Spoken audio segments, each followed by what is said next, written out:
Hello and welcome back to the No More Trauma podcast. It feels so good to be back. My goodness. So we're in July and we have a juicy topic.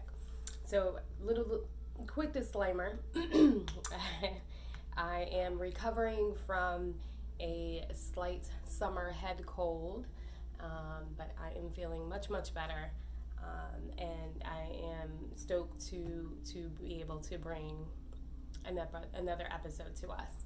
So, my name is Tanya. If it's your first time tuning in, and for all of my returning listeners or watchers on YouTube, I do bring this podcast to YouTube as well. If you want to put a face with the name, but I am a trauma survivor, certified trauma-informed yoga teacher, coach, and wellness facilitator. My mission is to offer a safe place for a healing, for healing, inspiration, and mental health tips for living a trauma-free lifestyle. So, in today's episode, we are talking about unpacking abandonment trauma. This topic was just I would say it was a little challenging for me to actually go into this topic, just because this is definitely one of my repetitive traumas that I am have healed, and still healing. And there's so much to learn about yourself when we come into contact with others. And so, as they say, when we meet people, they're only mirroring a wound that still needs to be healed. And so healing is a lifelong journey, right? So it really doesn't end, because we are constantly being in contact with experiences that gives us the opportunity to heal and rediscover ourselves. And I talk a lot about that in the studio when I'm teaching yin yoga. But unpacking abandonment trauma, before I go any further, I do ask, as I always mention, as you're listening to this podcast, if anything that you hear stimulates, an emotion or a just a sensation in the body, I ask that you take care of yourself. Pause if you need to pause, step away if you need to step away, and of course, grab a sip of water or tea like me. So today I'm sipping on a turmeric ginger latte here. As you know, I love lattes, and I'll explain more about that at the end of this podcast. So abandonment trauma can not only happen during childhood, it also can manifest within friendships, romantic partnerships, with your employer, in religious settings or social communities. Abandonment trauma can leave an open and deep wound that can also cause emotional dysfunction, stress, and difficulty trusting the world around you. Abandonment trauma, it happens, and it is a very painful wound. So what is it per se? What is this abandonment trauma? Well, according to Psych Central, abandonment trauma results from experiencing or perceiving any type of abandonment that may have been extremely painful for you. Okay? It may be related to instances when you felt neglected, threatened, or left behind. I will include the Psych Central's article down in the podcast notes if you feel you want to look further into that. Okay.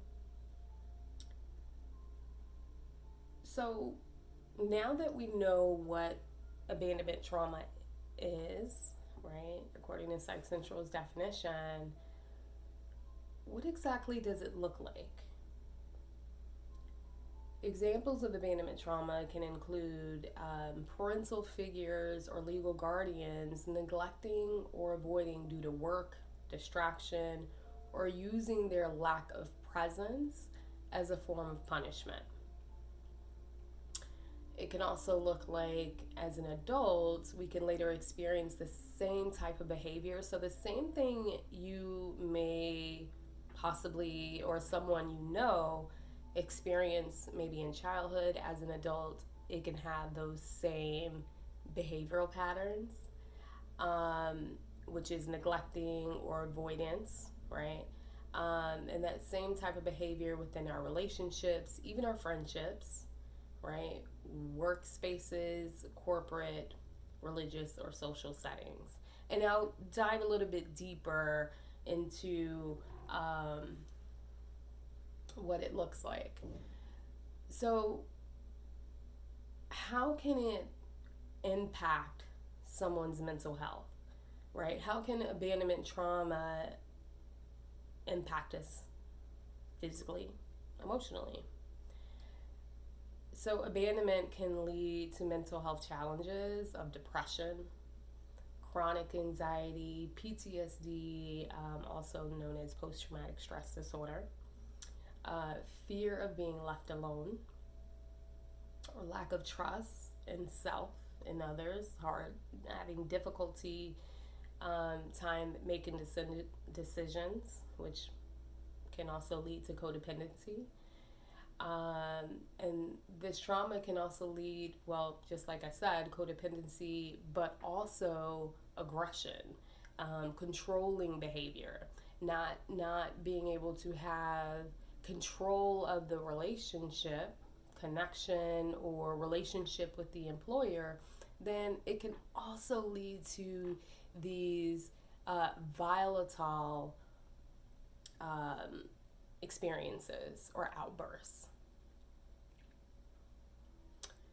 And so when we look at the statistics and the studies of this abandonment trauma, we look into the early stages of abandonment that are planted not only from the childhood, but later out in the adulthood, which can also breed. It has an interconnectedness with your attachment style. So if you read the book Attached, and I will mention that again later as a book recommendation, but and I'll also put that in the show notes. But if you begin to,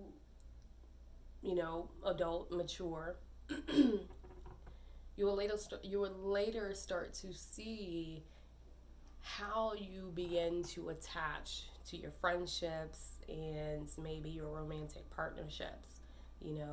The goal is to develop that secure attachment, but maybe this abandonment trauma starts to look like anxious attachment style, where you start to get really, really anxious, fear of loss, right? Especially if you experience a form of neglect by a loss of a parent at a very young age, when you're supposed to be getting those basic fundamental needs met at a young age. Okay. So when we look at the statistics and the studies, we look at the parental separation and divorce at a 23.3%. And then we begin to look at the study in 2018, where cases of neglect were as high as 60.8%.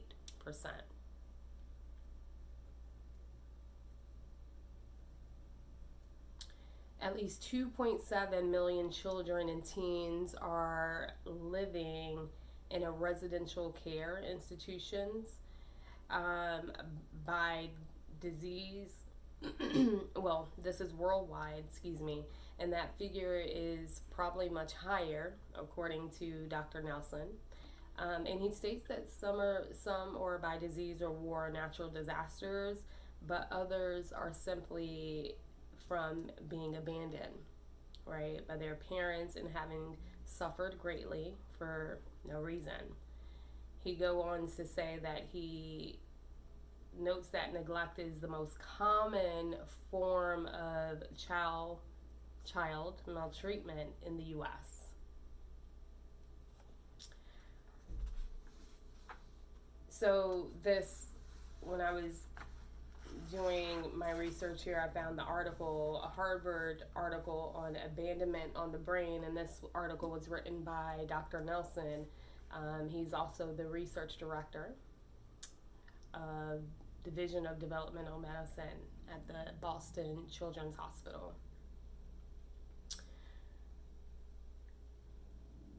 He also explains that abandonment and neglect can cause trouble communicating with adults and your peers.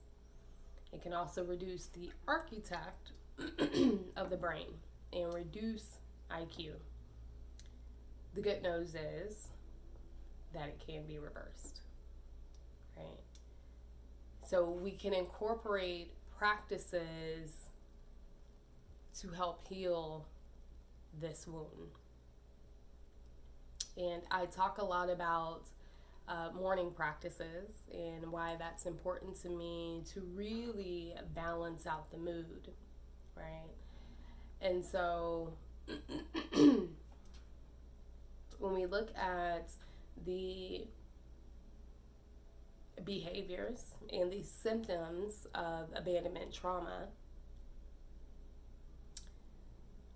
we start to look at how it shows up in adulthood.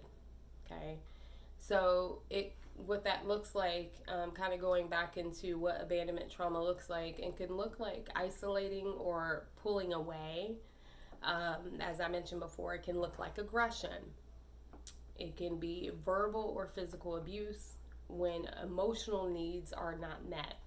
Okay, so this person who's experienced abandonment trauma can also be aggressive. So it's not just being overly protective, cautious, clingy, or codependent for reassurance of the bond, right? Being reassured in the workplace. Am I going to get fired? Having that high stress. Am I going to get fired? Am I going to get fired? Am I going to be able to keep this position? And trying not to self-sabotage your position in the workplace.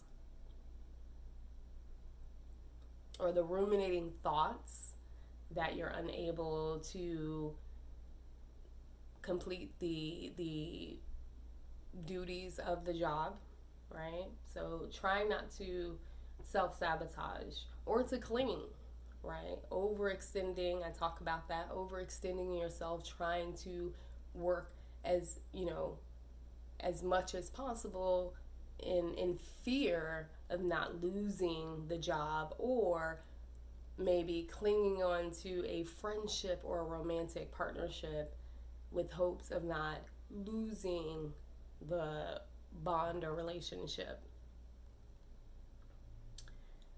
It can also look like ghosting, self-sabotaging, I mentioned. But we're in this new era of ghosting, right? Disappearing due to fear of being left alone. Putting someone at arm's reach. Okay? That can also look like abandonment trauma. Okay? Trying to keep that control. And so in this moment I disappear, or this moment I ghost. Okay? And I have to say, I have experienced not only being ghosted or self-sabotaging, disappearing, and having fear or clinging. I've also been on the other side of that. Okay, I've been on a person who's caused that ghosting or self-sabotaging or disappearing with fear of not being able to hold the bond. Okay, and it takes great power to look at yourself. Okay, and I'll also get into that. And so, speaking of fear, extreme anxiety, stress of losing friends, employment, partner, or social groups or settings. Okay. And so, again, it's important to look at ourselves, right? If we're or look at the relationships, maybe someone that we're in contact with, whether it be friend, romantic, or in a social group or setting in the workplace, is to look at the behavioral patterns.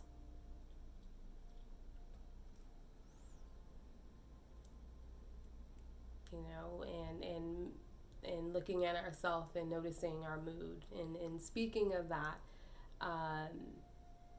taking a moment to mention again the practice and the importance of looking at our mood and having a balanced mood is creating a practice for yourself that feels safe, and one that has been consistent for me as of lately is utilizing a elixir in the morning, Magic Mind. So these are elixir shots that are filled with matcha, and one of my favorites that I like to keep my mood balanced is ashwagandha. So it reduces that stress, it reduces that fear and anxiety that I've talked about, especially attached to my experiences. And so creating a solid foundation and creating a practice can really support the mood. And so Magic Mind has done just that. And so it does create this, like I said, balanced mood, but it also, you also don't have to replace your smoothie or your coffee. You can actually take it in the morning. It's convenient. You can drop it in your bag and take it with you. Like I said, I like to take it right before my yoga practice. When I'm heading to the studio, I just take my shot and just drop it in my purse and just take it right before class. And then, who doesn't love honey? It actually has honey mixed in with the matcha. And so you can go online to magicmind.co/NMT for my discount. So you have choices to choose from. You can, if you're like me and you like to prepare ahead of time, you can buy 15 bottles bi-weekly if you want to subscribe. And then you can also purchase a 30 elixir box of the Magic Mind shots. So again, this is magicmind.co/ my code N like no, M like more, T like trauma. So I highly invite you to check the elixirs out and create something that you feel good about, and a practice and a morning ritual can definitely keep your mood balanced. So going back into my experiences of abandonment, because you really have to look at yourself and look at your own trauma. And so for me, in order for me to take my power back, I have to sit down and look at, okay, what has happened? What's happened in my story? And so for me, that experience has been, the first 5 years of my life. My father was incarcerated, so I didn't get to have that relationship with my father.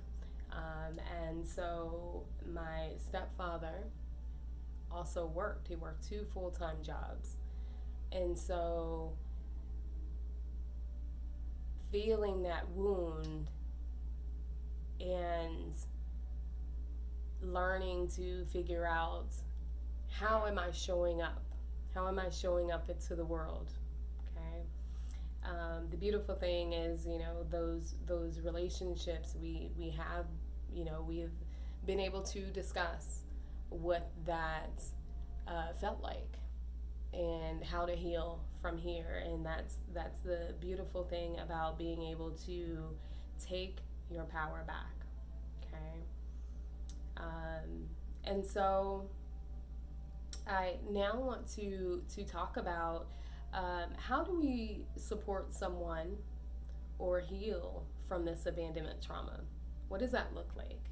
So now that we know what abandonment trauma is, right, what those behaviors look like, so how do we support someone or heal our own? Okay, so that's the taking the power back. That's the beautiful thing about this, is that we have the power to choose, right? Just like we have the power to choose to create a practice and a ritual. When we do this, we allow, if we know someone, we get to allow and provide a safe place, right? For someone to express their fears without judgment, okay? That fear of being left alone. That fear of being left out in the cold. See if you can take a moment, if that is your story, if that is your experience, right? Maybe your experience is being laid off from work, putting so much effort into a company and being laid off from work. Maybe it's, another one of my experiences. Maybe, it's betrayal, right? That betrayal, abandonment. And being left by a partner. And maybe that's your story. And see if you can take a moment to explore the sensations in your body. Maybe that feels like a pit in the stomach. Maybe that looks like tightness in the throat.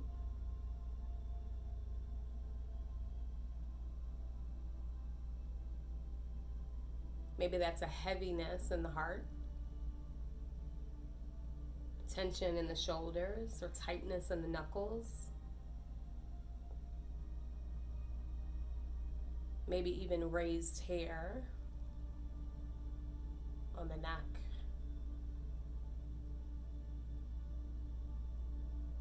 So just take a moment to breathe. You inhale through the nose. Exhale.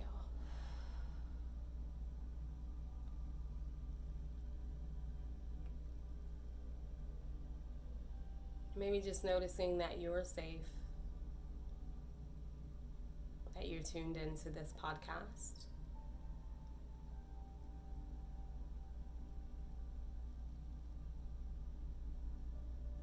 Reassuring yourself that you're whole, complete. Inhale. And exhale.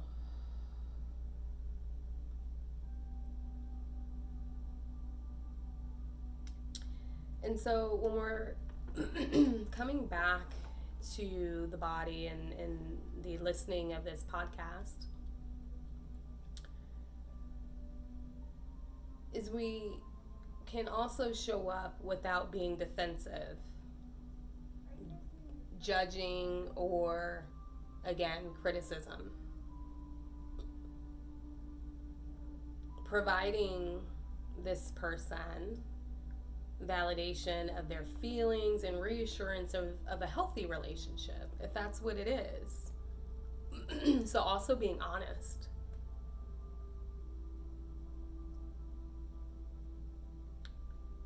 In providing validation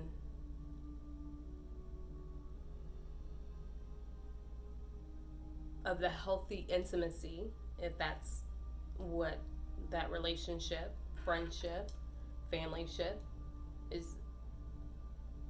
is provided, right? To connect freely again without judgment and criticism. So that's what we can do when we're showing up.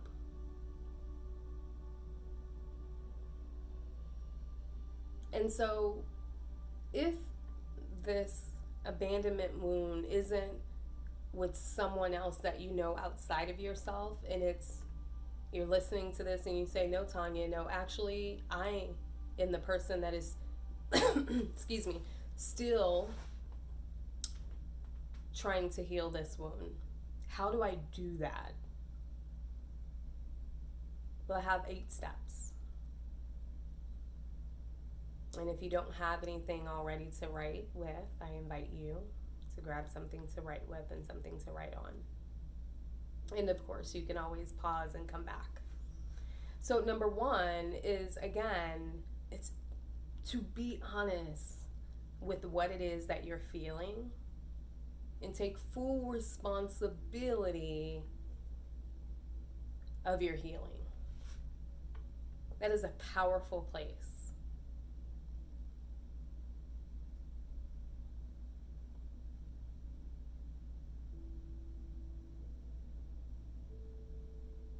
Number 2 is creating a solid and secure physical safe place for your not only adult self, but for the inner child.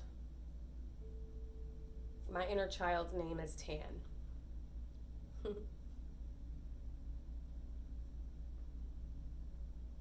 And so, and I'll share this. I do want to share this with you. Some transparency here, letting you in to my story. So I remember I was sitting with my therapist and we're navigating the abandonment wound of not only in my childhood, but, in friendships, being abandoned from friends in high school after I came out as a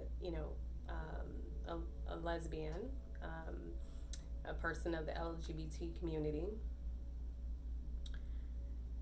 And so with that,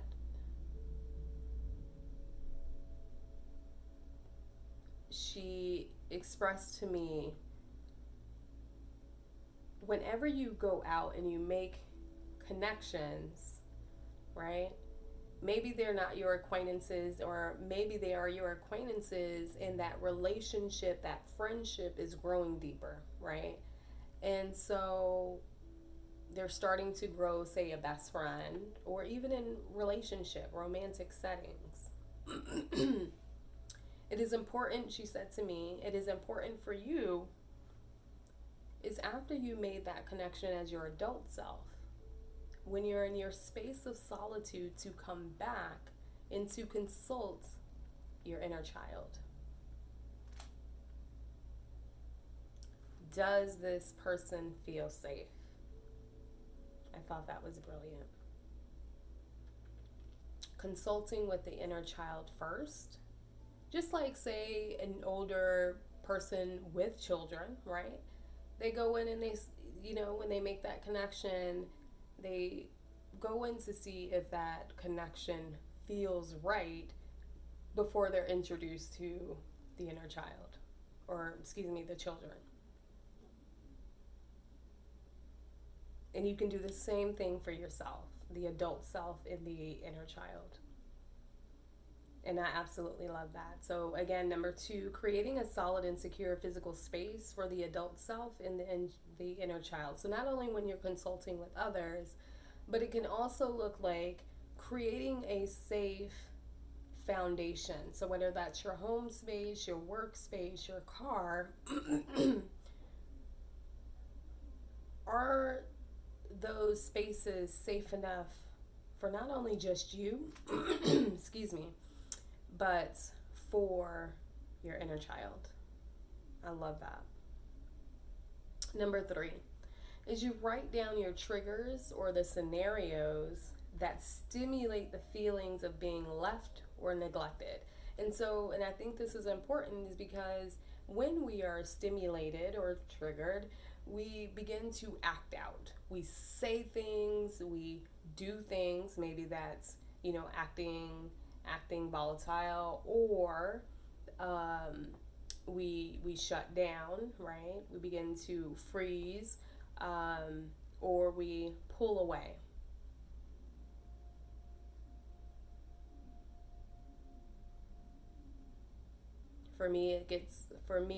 It's anxiety. So you start to feel incredibly anxious. And so it's important for you to write down those triggers. So that way, when those experiences happen, you really get to know yourself. And you can limit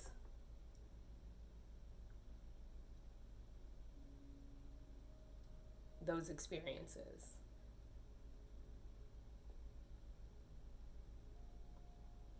Number 4 is to write down how you act and what your dialogue tends to be when your abandonment wound is open, right? So, what do you say? Maybe it sounds like, you don't care about me. Maybe that's a common phrase, you don't care about me. But maybe that's the inner child saying that. That wound is open. And so when we start to become familiar with the dialogue or how we act out, we begin to understand, oh wait, I'm just feeling neglected right now.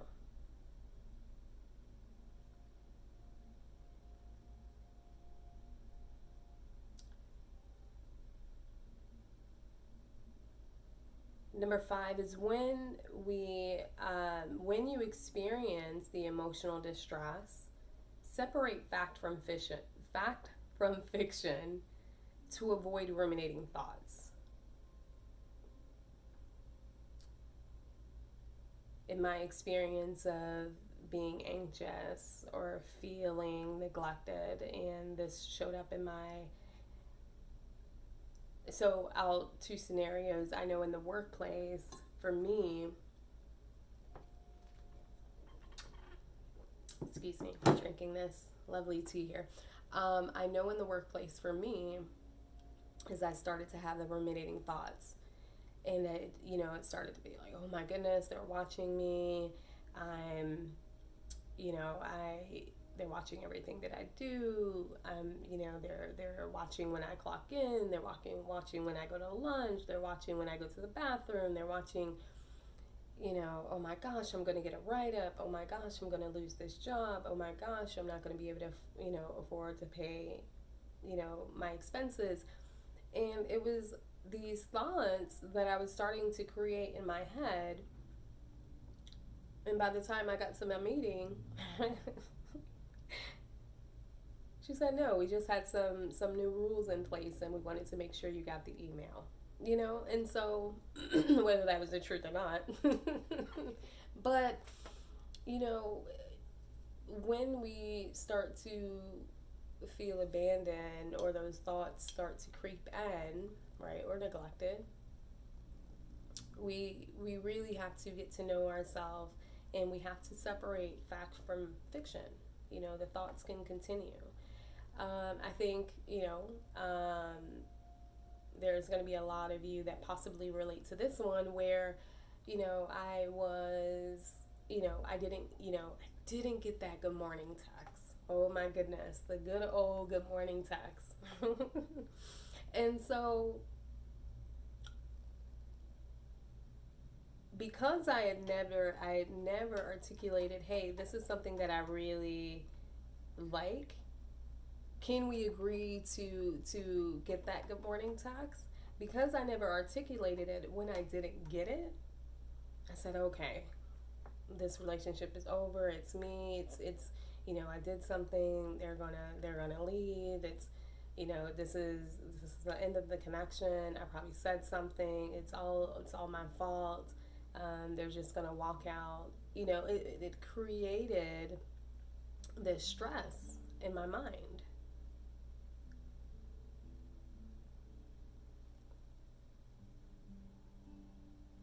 So it's important to separate fact from fiction, because I tell you, when I got the text, they said, oh, I was actually just I was actually just working, and we had some new, I don't know, I can't remember the exact response, but something was new in place, and so it took away from that good morning text. And not only that, it was, you never told me. Right? You never told me that's what you needed to feel reassured, right? So more in another episode, but continuing on. So number 6 is to go to your self-care and emotional safety activities that provide healthy comfort. And again, this is important. So using that same scenario, so to have avoided those emotional, that emotional distress that was happening in my mind, I began to work on the things that I love, whether that be through yoga, whether that be through, creating the next content for the podcast, baking banana bread, vegan, that is, pumpkin. Am I the only one that's excited about pumpkin season? I'm ready for it. So anyway, but it's important to go to those healthy activities that provide a sense of comfort.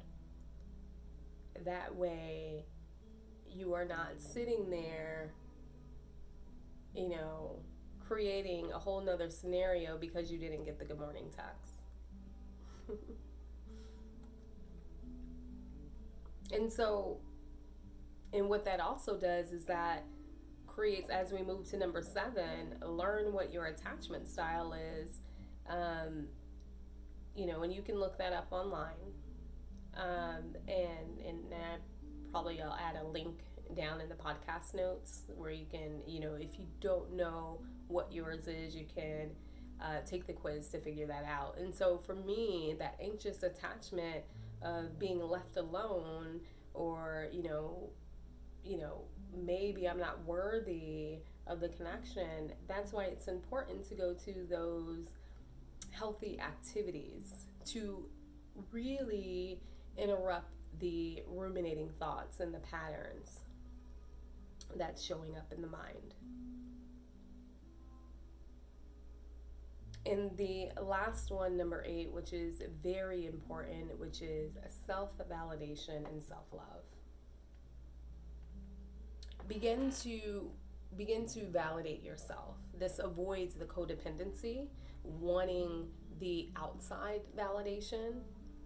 And there's healthy validation from your friends, your partner, your work, your workspace.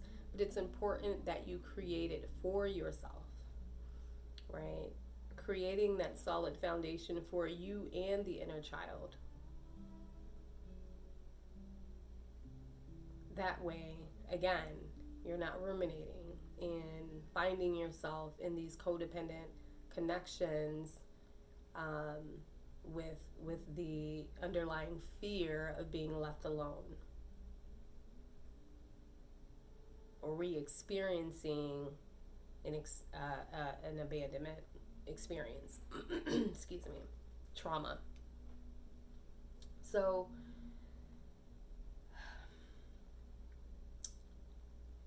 I want to I'll call out because there's about 6 journal prompts as we begin to bring this podcast to a close.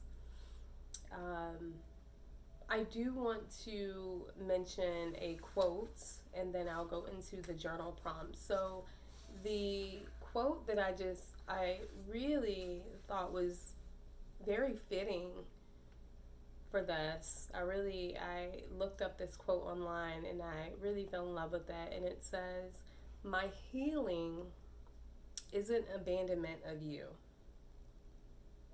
It's the choice to no longer abandon me."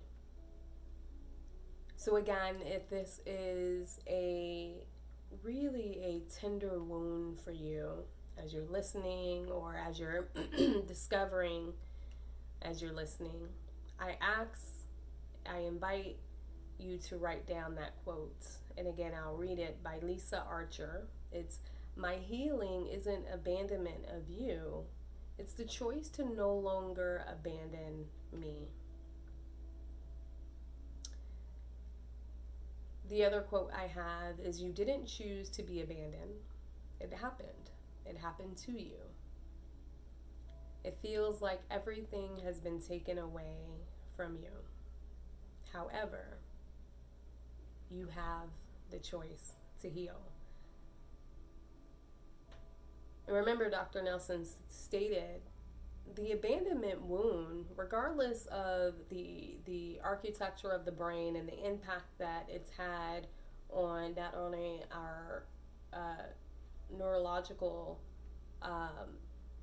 space and the physical disruption of the body in the mental space, it can be reversed.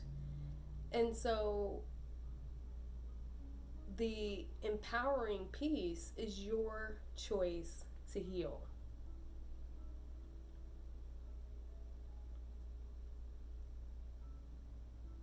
So journal prompts, and again, I'll put this in the show, in the podcast notes below. And if you follow me online, I also repost them later in the week.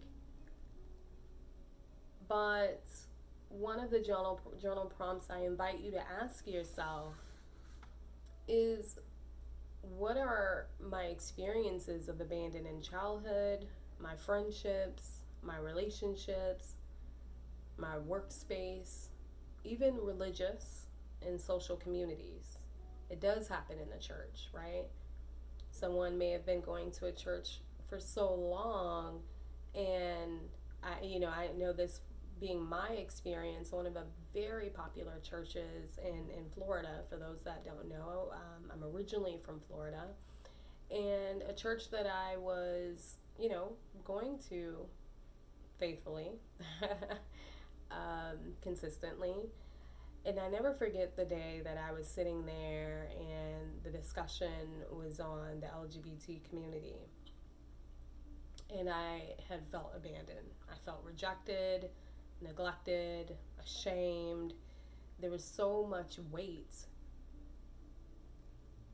that I was sitting with.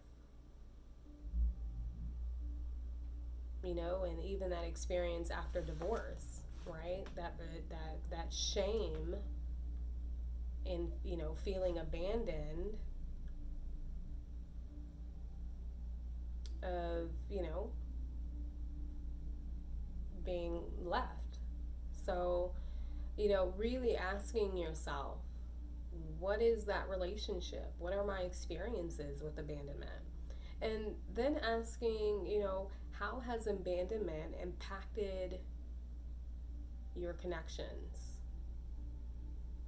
or settings, right? How does it impact the way you shop in the grocery store? Our everyday life. How does it impact the way you drive, or the spaces that you go to? And how do I show up for myself and others with abandonment trauma? So those are a few there. And again, I invite you to look into the podcast notes so that way you'll have access to the rest of the journal prompts. I do want to recommend 2 books.